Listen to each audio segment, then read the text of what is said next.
Good morning, YouTube. PPS back here. It is the 12th of July. Coming up on that all-star break for MLB. We're coming at you again with our YouTube Play of the Day video. And I'm excited. We got two plays today. I will have an article out for a prop. So these two are going to be non-props, going to be straight bets here to start your Tuesday off, right? Dinger Tuesday. I know everybody loves that. And I think we found some spots that one of them's an over, one of them's an under. So a game that I do like to see some home runs in, and one of them I probably would like to keep the game a little lower. So first off, let's recap last time. We did lose our Oakland A's bet 2-0, I believe it was, through 5. Irvin did fantastic. I should have just taken the under. I did not expect Odorizzi to go out there for 7 innings and shove on these guys. The Athletics actually scored like 9 runs last night, so I was very surprised because Odorizzi is not that good. I don't know what they were doing there, but yeah, it was tough to watch. And then the Royals, Zach Greinke, Cy Young, Zach Greinke, baby. 5 innings of no earned runs, 5 Ks. I mean, everything looked really good. Obviously, like I said, the home road splits were crazy. Just something that we really can't ignore on a play like that at that type of odds there. So did cash in on the lean on the Royals as well in that game. So we are to today's slate. Huge slate. Obviously, there's only one game early here. And obviously, there's going to be one. I'm going to be reading into the game that is the doubleheader. This will be the second game, though. Okay, so make sure that you know this is game 2.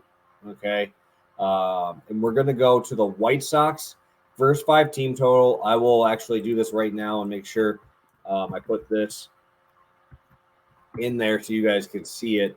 Game 2. Okay, so game 2 is going to be Dylan Cease versus Connor Pilkington. Obviously, the first game, Shane Bieber is going to be on the bump against the White Sox. One thing here, when we look at the White Sox, right, their home road splits are drastic and their lefty-righty splits are drastic. But when we go to them batting on the road, they are the number one hitting team on the road this season. 271 batting average, 716 OPS, 396 slugging, over a 320 on base. They're fantastic on the road. They hit for power. They're fast. And also, if we go there, right, we already talked about away. Now let's look at Pilkington from the left side. The White Sox have now passed the Colorado Rockies as the number 1 hitting team against lefties. We go against lefties here, 455 slugging, a 798 OPS, the highest OPS in the MLB versus lefties this year. They're absolutely crushing them. They're hitting for power. Now we have Connor Pilkington on the other side here. Looking into what he throws the most, right? Connor Pilkington, 61% four-seam fastball. Let's just go with the top 3 hitters for this team here. Tim Anderson, 550 slugging versus a four-seam fastball. Luis Robert and Eloy Jimenez, over a 600 expected slugging against four-seam fastballs. These guys are going to hit the crap out of this ball. Like I said, they're definitely much better on the road. They're way better against left-handed pitching. I mean, these numbers are drastic, guys. Like, it's crazy what we're seeing on these home road splits here. One thing, too, is they don't strike out that much either. Pilkington hasn't been super effective since being up in the big leagues. And when we look at his home road here, at home, he's giving up 34% hard contact, not what you want to see against a team with the amount of power here. He only has 1 pitch over 20% put-away percentage, which would be his changeup, and he only throws that about 20% of the time here. But the expected slugging on that four-seam is 556. We're only seeing that touch 92 miles an hour. Obviously, I do like looking in a little bit more. We're going to probably see A.J. Pollock out there as well. Garcia with some speed from the bottom of this order. There's a lot of stuff to like here. I'm not sure if Jake Berger is back off the injury list, but if he is, that's obviously another power bat in this lineup. The White Sox are going to give this guy fits. Facing off against Bieber in game 1 and then getting a nice downgrade in Pilkington for game 2, I think we start to see this game open up early and often here with the White Sox. Like I said, they destroy lefties. They look fantastic on the road, and you get a huge downgrade from game 1. I think that we're going to see the White Sox. I think one of either Robert or Jimenez are going yard today. Book that one. I like that one a lot. I probably will have them both on my home run board for Tuesday. So really like that spot. First 5 team total. Give me that plus money. I like the spot quite a bit. All right, guys. While we're here, might as well smash that like button, right? Right in the middle of both plays. We're coming out with our second one. And yeah, smash that like button. Make sure you subscribe to the channel. Hit that bell. Make sure you know when we are live. Pass a prop if I'm going live on a stream. Anything like that for YouTube plays of the day. Sometimes I'll do a live one. But today we're going to go to another under in an Angels game, right? Angels, Astros, first 5 under 4.5. This is a DraftKings line right here. And I love this spot. I looked into it a little bit more, and this is an absolute smash spot for me. Looking at the Astros, obviously very scary team, but on the road this season, only batting .237. Nothing too crazy there. Obviously a high slugging percentage, not a very high on base, but there's nothing to write home about. Obviously the Astros are fantastic at home, and I would never back an under against them there, but I do really like the spot. Like I said, they do struggle on the road. And if we look on the side here, Noah Syndergaard is fantastic so far in LA here. 2.62 ERA at home versus a 5.96 on the road. We look again into a little bit more of the metrics on him.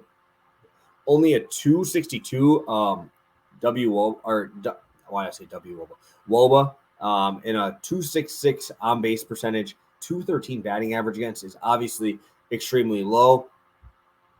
We're seeing him a little bit better at keeping the ball in the ballpark there as well. Only 8 home runs allowed. The biggest thing for me is the walks against lefties. He's got 8 walks in 29 innings. Obviously, I do not want to see that here against this Astros team. They don't need any more help.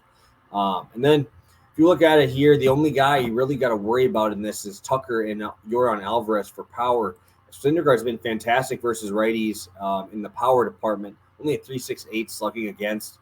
Only 4 homers in 41 innings versus right-handed bats. So he's been very good at limiting power there. Obviously, Yordan and Tucker are going to be tough guys to get out from the left side.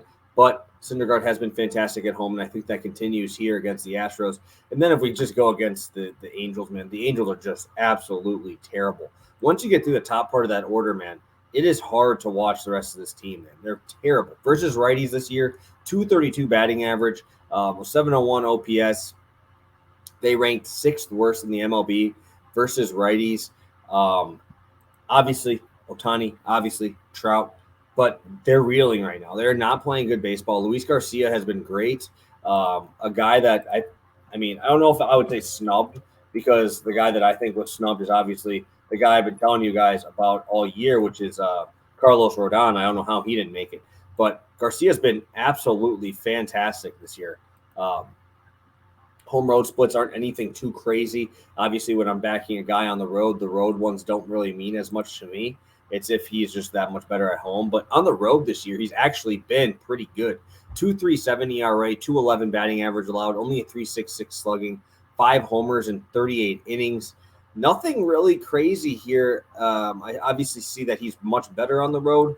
But the batting average are about the same on both. It's just he's a little bit better at leaving guys on base on the road. So do really like to see that he's got a 2.5 batting average, 2.57 batting average allowed on the road so far.